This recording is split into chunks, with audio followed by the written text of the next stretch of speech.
These noodles are too spicy. 고래튜브는 해외 커뮤니티 사이트, 레딧, SNS, DM, 이메일 등을 통해 사연을 채택한 후 관련 기사 및 인물에 대한 추가 조사를 진행합니다. 이후 개인정보 차원에서 사연을 재구성하여 이야기로 들려드립니다. 한국과 관련된 다양한 이야기를 전하는 고래튜브가 되겠습니다. 구독과 좋아요는 영상 제작에 큰 힘이 됩니다. 덴마크 젊은이들이 한국에 미쳤다. 아니 저 사람들 뭔데 배 위에서 저리 난리예요? 혹시 하면 안 되는 거 하는 거 아니에요? 코펜하겐 항구가 최근 무척 떠들썩한데 그 이유는 덴마크의 상징인 인어공주를 보기 위해 사람들이 몰린 것이 아닙니다. 이번 소동의 주인공은 다름 아닌 불닭볶음면입니다. 삼양라운드 스퀘어가 덴마크 내에서 불닭볶음면의 리콜 조치가 철회된 것을 기념하여 코펜하겐에서 성대한 불닭 스파이시 페리파티를 개최한 것입니다. 이 파티는 불닭볶음면이 화려하게 귀환했음을 알리는 자리로 불닭볶음면을 사랑하는 이들에게는 더할 나위 없이 기쁜 소식이었죠. 안녕하세요. 저는 운 좋게도 그 파티에 초대된 120명 중 한 명으로 덴마크 잡지사에서 기자로 일하고 있는 크리스티안입니다. 해외 토픽을 주로 다루는 게 제 일이죠. 파티에 초대장을 받은 100여 명의 참가자는 3,000명에 달하는 지원자들 중에서 선발되었는데 이는 25대 1의 경쟁률을 자랑하는 치열한 경쟁이었습니다. 이 자리에 참여하게 된 것은 정말 행운이었죠. 개인적으로 저는 까르보나라 불닭볶음면을 가장 좋아하는데 이번 파티에서 그 맛을 다시 즐길 수 있을 것이라 기대가 컸습니다. 덴마크 정부가 캡사이신 함량이 위험하다는 이유로 불닭볶음면의 세 종류를 전면 리콜 조치했을 때 정말 황당하고 어이없었던 기억이 떠오릅니다. 전 처음에 뉴스를 접하고 믿을 수가 없었습니다. 저 같은 덴마크 국민도 믿을 수가 없으니 주변 국가들에서는 난리가 났었죠. SNS에서는 자국 국민들을 바보로 보는 거냐는 댓글부터 바이킹의 후예들이 맵찔이라니 믿기지 않는다는 반응까지 매우 뜨거운 논란이 이어졌습니다. 한국 라면이 세계적으로 사랑받고 있는 이유 중 하나는 그 독특한 매운맛에 있죠. 한국에서는 매운맛이 일상적인 부분이며 심지어는 맵다는 것이 특별한 맛의 경험을 제공한다고 여겨집니다. 하지만 덴마크와 같은 다른 국가에서는 이러한 매운맛이 건강에 위협이 될 수 있다고 판단한 것이죠. 당국의 설명에 따르면 이 제품들의 캡사이신 함량이 너무 높아 어린이 및 일반 소비자에게 급성 중독을 일으킬 위험이 있다고 판단된 것입니다. 매운맛에 대한 기준이 다를 수 있지만 위험성까지 논하다니 조금 과한 거 아닌가 생각했죠. 철수 결정이 내려지고 덴마크 코펜하겐에 위치한 아시아 식료품 매장에서는 이런 일도 벌어졌다고 합니다. 매장의 한 직원이 불닭볶음면 시리즈 중 3개 제품을 조용히 매대에서 수거하기 시작했습니다. 덴마크 당국이 삼양식품의 핵불닭볶음면과 3배 매운맛 제품들을 리콜 조치했기 때문에 그에 따라야 하는 것이었죠. 덴마크 국민들은 어떤 반응이었을지 궁금했습니다. 이 소식을 처음 들었을 때 매장 내에 있던 소비자들은 다양한 반응을 보였습니다. 일부는 이러한 조치에 대해 안도의 한숨을 내쉬며 안전에 대한 당국의 빠른 대응을 칭찬했습니다. 하지만 다른 이들은 한국의 매운 라면을 즐겨 먹던 소비자로서 이러한 결정이 다소 과도하다고 느끼며 불만을 표출하기도 했습니다. 특히 매운 음식을 좋아하는 젊은 층 사이에서는 정말 그렇게 위험한가? 라는 의구심과 함께 제품 회수가 아쉬움을 남겼습니다. 당국은 해당 제품들을 가지고 있는 소비자들에게 이를 폐기하거나 매장으로 반납해 달라고 촉구했습니다. 이에 따라 많은 소비자들이 자신의 냉장고와 식료품 저장소를 뒤져 제품을 찾아 매장에 반납하는 모습이 연출되었습니다. 매장 측에서는 반납된 제품들을 모아 적절히 처리할 계획이라고 밝혔고 소비자들의 건강과 안전을 최우선으로 생각한다고 강조했습니다. 이 사건은 덴마크 내에서 큰 화제가 되었고 SNS와 다양한 뉴스 매체를 통해 빠르게 퍼져나갔습니다. 소셜미디어에서는 불닭볶음면 금지라는 해시태그가 등장하며 사람들은 각자의 의견을 공유하며 활발한 토론을 벌였습니다. 일부는 매운맛에 대한 개인의 취향과 선택권을 존중해야 한다고 주장했으며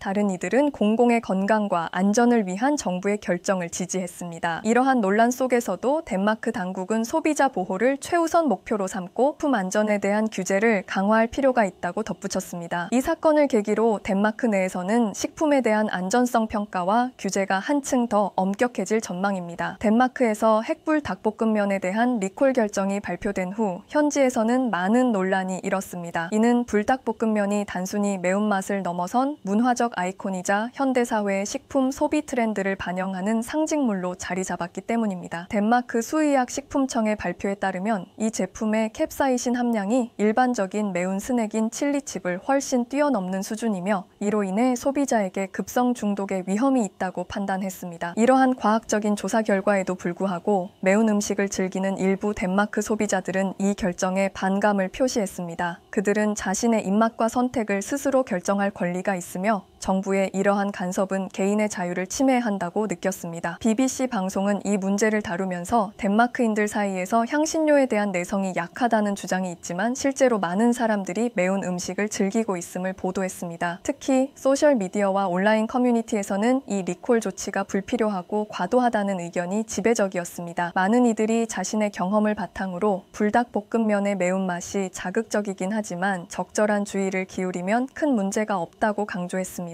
또한 어린이나 건강에 취약한 사람들을 위한 경고 표시와 정보 제공을 강화하는 것이 더 현명한 접근일 수 있다는 의견도 제시되었습니다. 이러한 변화에 대해 이해할 수 없다는 반응과 함께 매운맛이 주는 특별한 경험을 잃어버린 것에 대한 아쉬움이 크게 표현되었습니다. 그러나 더 흥미로운 현상은 이 금지 조치가 오히려 새로운 호기심을 유발하고 있다는 점입니다. 덴마크 내에서는 먹을 수 없다는 사실이 알려지면서 이전에는 이 라면을 시도해보지 않았던 사람들 사이에서도 호기심이 생겨나기 시작했습니다. 과연 얼마나 매울까? 왜 금지되었을까? 와 같은 질문들이 사람들의 마음을 자극했고 이는 라면에 대한 관심을 더욱 증폭시켰습니다. 호주 뉴스 채널에서는 이 라면이 실제로 금지될 만큼 위험한지 직접 시식하면서 검증하는 방송을 내보내기도 했습니다. 이 방송은 많은 시청자들의 관심을 끌었고 결과적으로 라면에 대한 추가적인 홍보 효과를 낳았습니다. 방송을 본 많은 호주 시청자들은 덴마크에서 금지된 라면에 대해 더 알고 싶어 하며 어떻게 하면 이를 맛볼 수 있을지 방법을 모색하기 시작했습니다. 이런 상황은 글로벌화된 현대 사회에서 정보의 흐름과 사람들의 반응이 어떻게 상호작용하는지를 보여주는 예입니다. 금지라는 부정적인 조치가 오히려 긍정적인 관심을 불러일으킬 수 있다는 점에서 이는 마케팅 측면에서도 흥미로운 사례로 다뤄지기도 했죠. 자국민의 건강을 해친다는 이유로 명확한 근거와 이유 없이 리콜 조치를 한 것에 대해 한국에서도 대응을 한 것이죠. 한국의 식품의약품안전처와 라면 제조사는 이 상황을 과학적으로 대응하기 위해 캡사이신 함량 분석 결과와 의견서를 덴마크 측에 송부하며 공식적으로 이의를 제기했습니다. 이 결과 덴마크 정부는 한국의 입장을 받아들였고 결국 불닭볶음면의 일부 품목에 대한 판매 금지 조치를 약 2개월 만에 철회하게 되었습니다. 3개 제품 중 2개 제품만 허용한 것이지만 그래도 이번 이슈를 계기로 불닭볶음면은 또 한 번 화제가 되었습니다. 덴마크 정부의 리콜 조치에 속상해할 법도 했지만 한국 기업은 오히려 덴마크 식품수의청이 협력해준 것에 감사하며 한국 식약처의 도움에도 깊이 감사하다는 입장을 밝혔습니다. 이러한 모습에서 우리는 한국 기업의 성숙한 대처와 외교적인 태도를 엿볼 수 있습니다. 이번 불닭 스파이시 페리파티는 단순한 기념 행사를 넘어 두 나라 간의 긍정적인 관계와 상호 존중을 보여주는 상징적인 자리가 된 셈이죠. 이 파티는 불닭볶음면의 열렬한 팬들뿐만 아니라 한국과 덴마크 간의 식품산업 협력에 관심을 가진 모든 이들에게도 큰 의미를 지니는 행사로 기억될 것입니다. 한국 기업이 덴마크 식품수의청과 한국 식약처의 감사의 뜻을 공식적으로 밝히며 양국의 협력과 이해를 기리는 모습이 참으로 인상적이었습니다. 행사의 시작을 알리듯 페리가 항구에 도착할 때 저를 포함한 많은 사람들이 손을 흔들며 반겼습니다. 마치 그에 답하듯 페리도 신나게 몸을 흔들며 분위기를 한껏 고조시켰습니다. 페리는 불닭볶음면의 테마로 꾸며져 있었는데 선체는 강렬한 빨간색과 검은색으로 포인트를 주어 매운맛의 상징성을 잘 나타냈습니다. 가까이서 보니 페리에는 특별한 메시지들이 적혀 있었습니다. 바이킹의 후예를 위해 불닭이 돌아왔습니다. 여러분 그리웠습니다. 불닭 팬들에게 감사드립니다. 와 같은 메시지들은 현장에 있는 사람들에게 큰 환호를 불러일으켰습니다. 이처럼 특별히 꾸며진 배에 타서 코펜하겐 운하를 따라 3시간 동안 운항하며 파티를 즐길 수 있다는 사실에 모두가 흥분을 감추지 못했습니다. 파티의 하이라이트는 단연코 불닭 뷔페였습니다. 유명 셰프가 직접 불닭볶음면을 요리해 대접했는데 기본 불닭볶음면에 옥수수, 새우, 버섯, 베이컨 등 다양한 재료를 자유롭게 추가할 수 있었습니다. 자신의 취향에 맞게 토핑을 올려 먹을 수 있는 이 뷔페는 다양한 사람들의 입맛을 고려한 세심한 준비처럼 느껴졌습니다. 이곳에서의 경험은 단순히 음식을 먹는 것이 아니라 개성 있는 맛을 창조해내는 과정이기도 했습니다. 한국에서 한강라면이 낭만적이고 멋진 경험으로 불리지만 바다를 바라보며 먹는 라면은 그야말로 그 이상이었습니다. 이 외에도 파티에서는 다양한 이색 요리들이 선보여져 큰 관심을 받았습니다. 아이스크림 불닭, 불닭 오믈렛 등 독특한 메뉴들이 이어졌고 매운맛 칵테일을 제공하는 불닭바에서는 사람들이 매콤한 맛과 함께 색다른 음료를 즐길 수 있었습니다. DJ 부스와 댄스 플로어는 파티의 열기를 한층 더 끌어올렸고 에어브러시와 헤나 스튜디오 같은 부대 시설도 마련되어 있어 참석자들은 다채로운 활동을 즐길 수 있었습니다. 이날 파티는 기대 이상으로 매웠지만 그만큼 환상적인 경험이었습니다. 함께 파티를 즐기던 사람들도 하나같이 매운맛이 강하지만 몇 번 먹어보니 점점 더 맛있어져요. 매운데도 거부할 수 없는 맛, 이게 바로 전 세계에서 K-푸드가 인기 있는 이유 아닐까요? 라고 말했습니다. 특히 한 참가자는 리콜 조치가 떨어졌을 때 집에 50봉지나 쟁여두었다며 불닭볶음면의 맛에 대한 애정을 드러냈습니다. 불닭볶음면은 단순한 음식이 아니라 그 자체로 팬들에게는 소중한 경험이자 문화였습니다. 이 페리파티는 단순히 불닭볶음면을 기념하는 자리가 아닌 K-푸드의 글로벌 인기를 실감할 수 있는 자리였으며 덴마크와 한국 간의 식문화 교류가 얼마나 깊어졌는지를 보여주는 특별한 순간이었습니다. 바다를 배경으로 매운맛과 함께한 이 경험은 앞으로도 오래 기억에 남을 것입니다. 사실 요즘 덴마크 사람들은 한국 음식하면 라면을 먼저 떠올리긴 합니다. 라면이 한국의 전통 음식이 아니지만 워낙 덴마크 사람들이 빠져있는 한국 드라마나 영화에 자주 등장하는 음식이기 때문이죠. 그리고 덴마크에 한식을 먹을 수 있는 한식당이 거의 없는 것도 그 이유인 듯합니다. 코펜하겐에 한식당이 두세 개 있는 거로 아는데 그마저도 한국분이 운영하는지 정확하지 않았거든요. 전 실제 한국분이 운영하는 오르후스라는 도시로 한식당 취재를 간 적이 있었는데요. 오르후스는 인구 30만 명으로 두 번째로 큰 도시랍니다. 거기서 한국 음식을 먹고 있는 손님과 인터뷰를 했었는데요. 덴마크와는 다른 리얼리티와 로맨스를 다루는 드라마나 영화도 좋아한다는 그녀는 한국 드라마나 영화에 나오는 음식을 먹어보고 싶었고 지금은 주기적으로 방문한다고 했습니다. 그녀는 한국식 양념치킨과 샐러드, 밥을 먹고 있었는데요.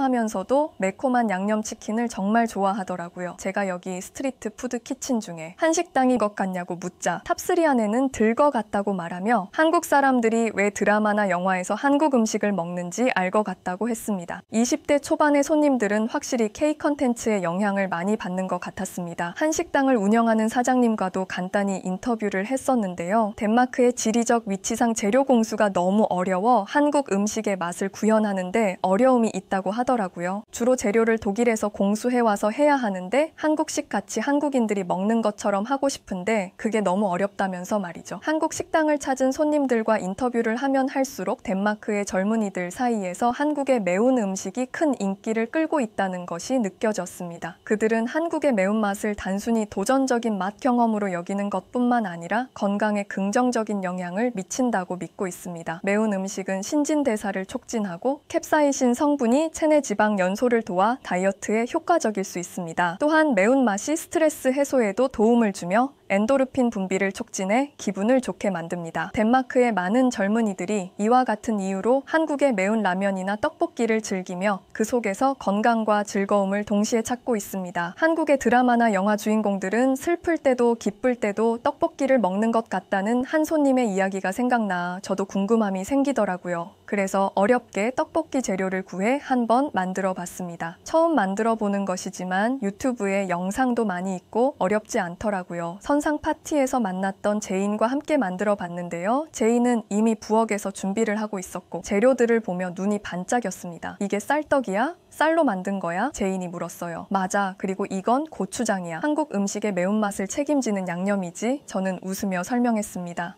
먼저 물을 끓이고 그동안의 고추장, 고춧가루, 설탕, 간장을 섞어 양념을 만들었어요. 이게 떡볶이의 핵심이야. 매콤달콤한 맛을 내는 비법이지. 제이는 양념을 맛보며 고개를 끄덕였어요. 생각보다 괜찮은데 매운맛이 강하지만 달콤한 맛도 느껴져. 이제 떡과 어묵, 양배추, 대파를 준비해 양념에 넣고 끓이기 시작했어요. 주방에 매콤한 냄새가 퍼지자 제이는 흥분된 표정을 지었어요. 냄새가 정말 좋은데 빨리 먹어보고 싶다.